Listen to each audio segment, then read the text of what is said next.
As we come back, let us remind you that at the Post Live, Serling on Saratoga is coming to you live from the Parting Glass Pub in downtown Saratoga and is presented by Naira and Partners. The American Heart Association, heart disease is the #1 killer of all Americans, yet it's 80% preventable. For more information, visit www.heart.org and Timeform US. Visit timeformus.com, the site for the modern horse player. We've only got a few minutes left here on At the Post Live, our last show of the summer. I want to once again thank everybody for joining us tonight. We've got a terrific crowd. Thanks for coming down. My man Mike Beer has helped me out immeasurably. He's helped me out in the show almost every week.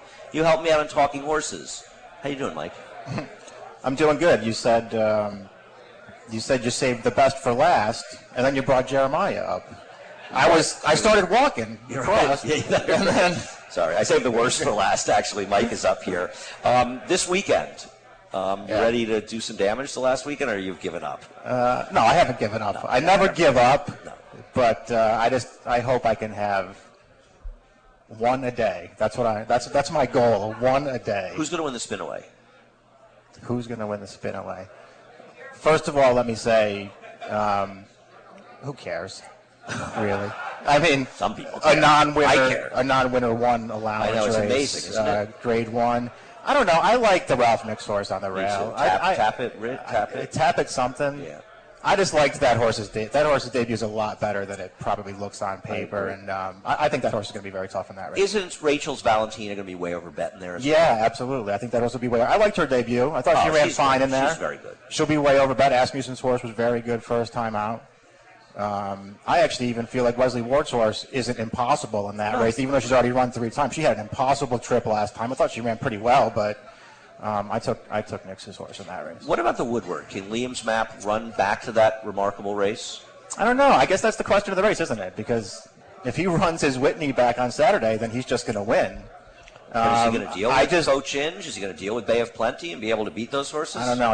He dealt with some pretty good horses on Whitney Day, so I think he could do it. I don't know that he'll be able to come back and run another race like that, but it's funny. It was nice to see him step up and run that race in that kind of a spot, because he was such a question mark going into the Whitney, and now it almost feels like maybe he's not a question mark anymore. Maybe he's just a really good horse. Yeah, maybe just a really good horse. So what were your thoughts on American Pharoah on the Travers last week? Because we haven't talked about it at all. My thoughts were that he ran really well, and that he got challenged, and he was forced to race a little bit, and it softened him up, and he got tired, and he got beat. And we talked about on the show last week, any horse can be had at any time if the circumstances are right for that to happen. The circumstances were right for that to happen last week. I don't know why everybody's so disappointed that he lost. I think it's ridiculous that people. I mean, I imagine the people here, a lot of you want to see him win, but you're not disappointed, were you? I mean, he ran great. It was how much fun was that race just to watch, though? That was my favorite part of the whole day. So that was a great race to watch. Regardless of how much money you won or lost or anything, it was so much fun to watch that race. It was truly thrilling watching that race. That's what I thought. And, I mean, there's a lot that thrills us with horse racing on a day-to-day basis, but that kind of horse, that kind of race with so much on the line, it was not a coronation. I mean, obviously the Belmont, the Triple Crown was very exciting, but this was a horse race, man. And he lost nothing in defeat. I think he gained in defeat.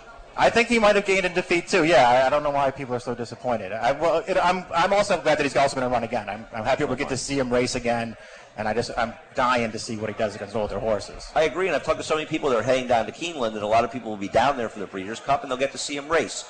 We got to take a quick break, and we'll come back for a few seconds. So stay with us as we come right back. At the Post Live is brought to you by Capital OTB. Watch, wager, and win with Capital OTB.